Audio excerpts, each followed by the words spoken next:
J'ai fait cette vidéo pour vous faire une petite explication regardant le challenge parce que vers la fin de l'année 2017, je me suis rendu compte que j'ai passé toute l'année et j'avais pas d'objectif précis.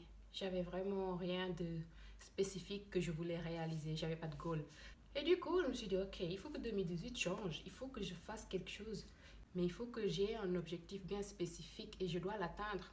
J'ai pensé à beaucoup de choses, mais vraiment à beaucoup de choses. Et à chaque fois, j'arrivais pas à avoir cette connexion, à sentir quelque chose, quoi. Et du coup, je me suis dit, mais attends, je paye pour aller à la salle de gym. Pourquoi continuer à aller à la salle de gym et continuer à payer de l'argent? C'est des dépenses. Du coup, je me suis dit, pourquoi pas commencer à courir? Je me suis dit, je vais me mettre un challenge, je vais courir en 2018. Du coup, je me suis dit, ok, qu'est-ce qui est raisonnable de courir pour quelqu'un qui ne court pas, qui n'a jamais couru, qui a détesté courir toute sa vie? J'ai calculé, j'ai fait pour et contre et tout, et je me suis dit, ok, 1000 km, ça a l'air raisonnable. Ça sonne beaucoup. Tu dis 1000 km, c'est là, waouh. Mais sur une année, c'est raisonnable quand même. Ça demande juste un peu de discipline. Je me suis dit, ok, je vais courir 1000 km sur 12 mois. D'où est né le challenge. Et ça va me permettre aussi de physiquement m'améliorer, ma condition physique. Et je vois déjà les résultats. En janvier, j'ai couru 84 km. 200 mètres de plus. En bref, pour vous faire un petit rappel, chaque mois, je vais courir 84 km au minimum. Et ce qui me fera un total de 1000 km à la fin de l'année. J'ai commencé le challenge le 1er janvier 2018 et la première semaine de janvier, on a couru chaque jour 3 km. Parce que bon, c'était un début et il ne faut pas commencer trop, ça va faire beaucoup trop de pression et aussi ça te fatigue et ça te fait abandonner plus vite. Donc 3 km, je pense que c'était raisonnable.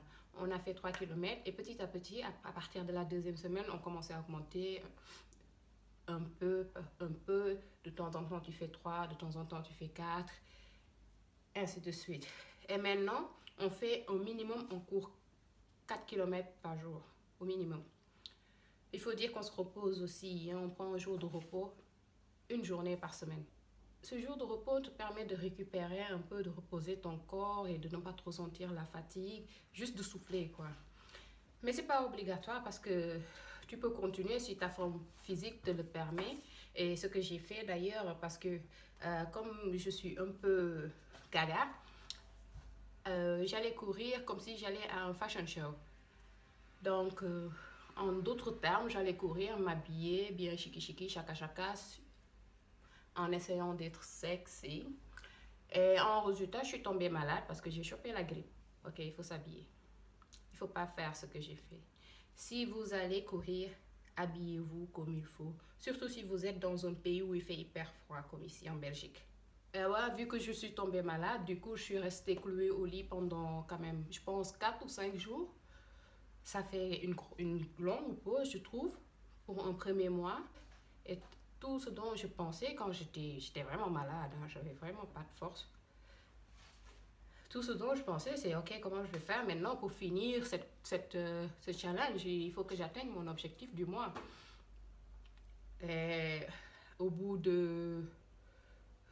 Quand j'ai senti quoi, quand la fièvre est tombée, j'étais ok. J'étais mieux, je vais dire, j'étais pas guérie, mais j'étais mieux. Je me suis dit, je vais y aller, je vais aller courir, no matter what. Qu'importe quoi, moi je vais courir. Et je suis sortie, il pleuvait même ce jour-là, je suis folle encore. Et je suis sortie, je suis partie courir et depuis ce jour-là, non-stop, je courais tous les jours pour rattraper. Et quand même, j'ai réussi. Bravo. Ah, une chose. En courant, je me suis rendu compte que les chaussures de course, ça fait une énorme différence. Les chaussures que vous mettez pour courir, ça fait une grande différence. Au début, je ne me rendais pas vraiment compte. Parce que bon, tu vas acheter tes chaussures, celui-là coûte plus cher, celui-là coûte moins cher, tu ne vois pas vraiment la différence. Quelqu'un comme moi, je vais acheter le moins cher, hein. L'argent reste dans la poche. Du coup, j'ai 2 chaussures avec lesquelles je courais. Et après que j'ai été malade, parce que bon, j'avais mal à tous les muscles et tout, tu sens, j'ai été courir le premier jour, après, quand j'ai pu me lever, j'ai mis mes Nike et je suis partie courir avec. Et c'était ok. Le deuxième jour, je suis partie courir et je me sentais un peu fatiguée, tu vois, c'était lourd, c'était vraiment genre, il faut pousser pour finir la distance, quoi. Et ça, c'est douloureux. Franchement, ça décourage et ça déprime et tout. Et je comprenais pas, c'était pourquoi je me sentais comme ça. Pour moi, c'était toujours la maladie. Après, troisième jour, j'ai remis les mêmes chaussures et je me sentais pire. Vraiment, tu sentais chaque mouvement que tu faisais, ça t'épuise comme pas possible. Après, je me suis dit, c'est peut-être les chaussures. J'étais pas sûre. Du coup, j'ai changé. Quatrième jour, je me suis dit, ok, je vais mettre les ASICS. Je les ai mis, je suis partie courir. Oh là là là là là là. C'est comme si je courais sur un nuage. C'est comme si je faisais pas d'effort. Et vraiment, je me sentais légère. Et je sentais vraiment la différence. Et après, je me suis dit, ok, je pense qu'il y a quelque chose que les chaussures jouent un rôle important. Parce que là-bas, je me sentais épuisée. Ici, je me sens vraiment légère. Je peux courir même plus que ce que j'ai couru. Deuxième jour encore, j'ai essayé les ASICS, ça marche. Après, je me suis dit, je vais repartir au Nike et voir si ça fait un autre effet. Je reprends les Nike, KO total. Depuis, ça fait quoi? Un peu plus d'une semaine, je mets que les ASICS parce que qui n'aime pas le confort. Du coup, je préfère mon confort, je mets les ASICS. Et ouais, juste pour vous expliquer, parce que bon, les chaussures ont des noms différents, blablabla, I don't know. Je m'y connais pas tellement. Mais là, ça c'est les Nike.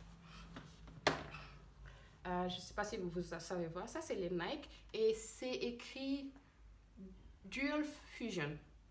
Nike Dual Fusion. Horrible. C'est bon pour marcher, mais pour courir, oh, coco, ça fait mal aux pieds. Ça fait mal au corps carrément. Ça c'est les ASICS. This is the bomb. Ça, franchement, my best friend.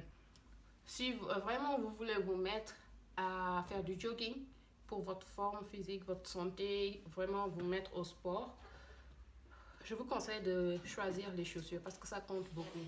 Et c'est bon parce que il y a tout le corps qui travaille quand vous courez. Franchement, il y a tout le corps qui travaille. Ah, avant que j'oublie. Ok, vous savez, je suis une femme. Hein?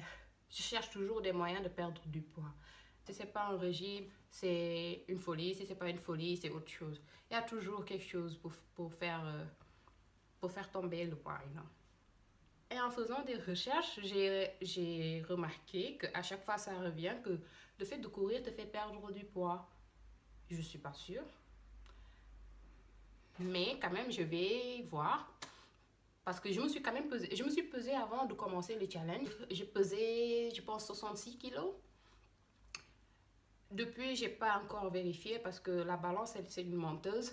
J'ai pas encore vérifié mon poids. Mais peut-être d'ici fin février, je vais me repeser pour voir si vraiment il y a une différence. Si vraiment courir te fait perdre vraiment du poids. Je suis pas sûre, mais on verra ça. On verra bien. Visuellement, il y a une grande différence. Visuellement, devant le miroir, tu vois vraiment les débordements qui ont diminué et tout ça, là, les petits détails, quoi. Donc, je suis contente pour ça.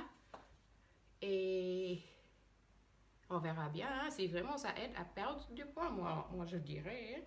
Par contre, j'ai remarqué, depuis que j'ai commencé, mon appétit a doublé. Oui, oui, oui. Je mange, mais je mange beaucoup.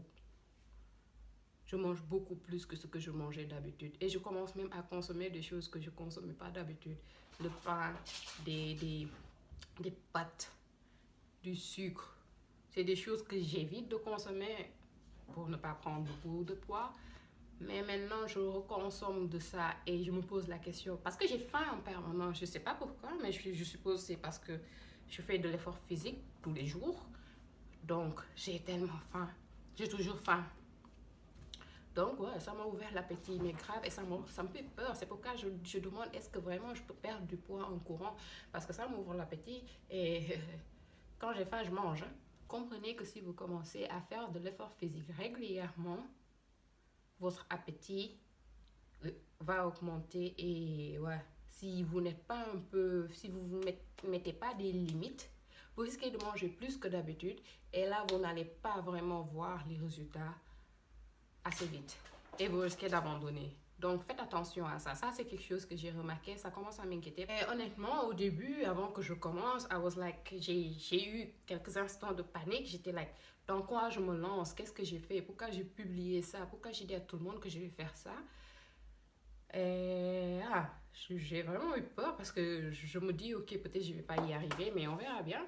Qui ne tente rien n'a rien du tout. Je dois dire que mon humeur a changé. Je me sens vraiment joyeuse, je me sens bien, je me sens énergétique. Et ouais, honnêtement, ceux qui disent que le sport c'est bon pour la santé, c'est bon pour toi, ils disent la vérité. Try. Essaie un peu, tu vas voir. Prends une journée et dis-toi, même si c'est 1 kilomètre, va courir. Fais du yoga par exemple. On se dit à la prochaine. Merci d'avoir regardé cette vidéo. Bye bye.